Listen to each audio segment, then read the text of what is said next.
The Earth 200,000 years ago. The survival journey of Homo sapiens. Imagine a wild Earth where colossal woolly mammoths roamed the icy plains, cave lions hunted in packs, and the earliest humans, our distant ancestors, were mere fragile creatures on the fringes of existence.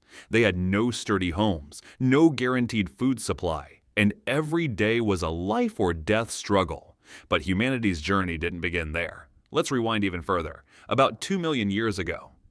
This was the era of Homo habilis, the first handy humans who crafted rudimentary stone tools. Later on, Homo erectus emerged, walking upright and mastering fire, which marked a crucial turning point for humanity. Over millions of years, these early human species spread across Africa and ventured into distant lands in Asia and Europe by about 200,000 years ago. Homo sapiens, modern humans, appeared. They were no longer just wanderers. They crafted more sophisticated tools, organized group hunts, and most crucially built community bonds to survive in a world teeming with threats. Prehistoric life was brutal. Disease, predators, accidents, and harsh environmental conditions often cut lives short. Yet recent archaeological discoveries reveal something surprising. Not everyone died young. Fossils bearing clear signs of old age, worn teeth, degenerated bones show that some ancient humans lived far longer than we once thought possible for their time. Perhaps through group cooperation, food sharing, and mutual protection, they managed to live longer, with some even surpassing what we now consider old age. How did humans, a species so small and fragile, manage to not only survive but thrive till present days? How did they survive the predators, the famines, and the brutal climate? And what did they discover that allowed them to endure in such a world? The journey from prey to rulers of the earth did not happen overnight. It began with running, evolved through connection, and shaped the world we know today. Before conquering the world, how did humans live? Before we dive into how humans conquered the world, we must first understand how the earliest Homo sapiens responded to the dangers surrounding them. The image we often have of our ancestors, fierce warriors hunting mammoths, may not be entirely accurate. Long ago, before tribes, weapons, and gardening, at the young state of human race, they weren't dominant. In fact, they were the ones fleeing. Around 2 million years ago, the Earth entered the Pleistocene epoch, a time of frequent glacial and interglacial cycles, are usually called ice ages. These rapid shifts changed landscapes, dried up rivers, and altered where animals and plants could survive. Humans, still primitive, lacked tools, fire, or shelters to adapt quickly. Without sharp fangs like tigers, massive muscles like bears, humans realized their bodies were frail and disadvantaged compared to the predators lurking around them. Cave lions, giant bears, massive hyenas. Moreover, the azimuthsphere was anything but stable. Night and day temperature was up to 25 degrees different. Countless natural threats like storms, freezing cold, and prolonged famine that could easily wipe out small hominin groups. And sustenantly, things took another turn. Humans began to respond to their environment. Perhaps the most defining moment was when Homo sapiens, for the first time, stopped running. They lacked fangs to tear flesh, but they learned to sharpen stones into spears. They had no razor-sharp claws, but they crafted tools capable of piercing hide. And their discovery of fire was not only for cooking food, aiding digestion and health, but also became a weapon to ward off predators. Their fire was more intimidating than any roar produced by animals. They started hunting in groups and living in clusters, not because they understood strategy or community, but because instinct told them that together they have higher chance to survive.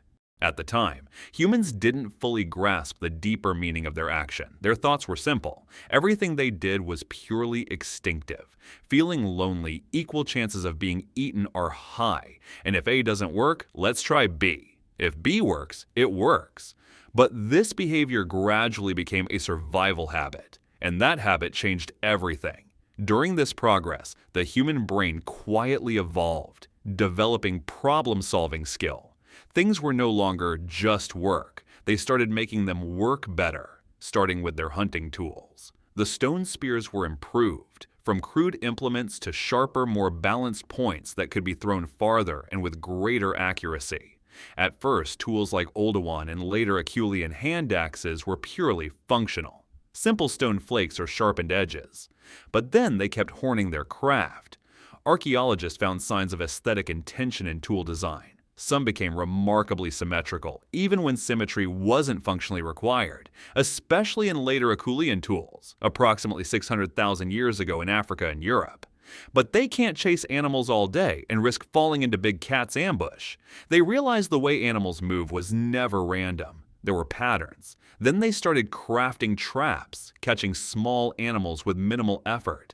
They positioned themselves on the prey's fleeing path and lure them into the pit. Successfully took down an entire herd of large herbivores like zebras or wild cattle. Those animals that could easily outrun any human who ever lived. They began to calculate, react swiftly, and use time more efficiently. Archaeological evidence provides answers. Collective hunting grounds, continuously improved tools, signs of food sharing, and healed bones from injuries. Proof they didn't abandon one another. They stayed, helped, and protected each other. It can be said that the moment they turned back to save one another instead of fleeing alone, the moment they built fires together, hunted together, and faced predators together, was the first turning point. It was when humans didn't just survive but began their journey to conquer the world. 200,000 years ago. In that world, Homo sapiens were not masters, even though fueled by the instinct to survive, not yet by a deep understanding of what all of this was about. Gradually, at a certain threshold, awareness emerged. They began to understand. They understood that living together wasn't just about avoiding being eaten. It was about creating something greater than the individual. They realized that group hunting didn't just fill their bellies. It allowed them to exist as an organized collective. They saw that humans could be more than hunters or the hunted. They could be storytellers, toolmakers, keepers of the group's memory. They began to build distinct roles within the community. From here, Homo sapiens no longer merely reacted. They began to create. They forged complex relationships. They started to trade and exchange, not just food, but information, tools, and ideas. They didn't just hunt to survive. They lived to build something that outlasted their own lives.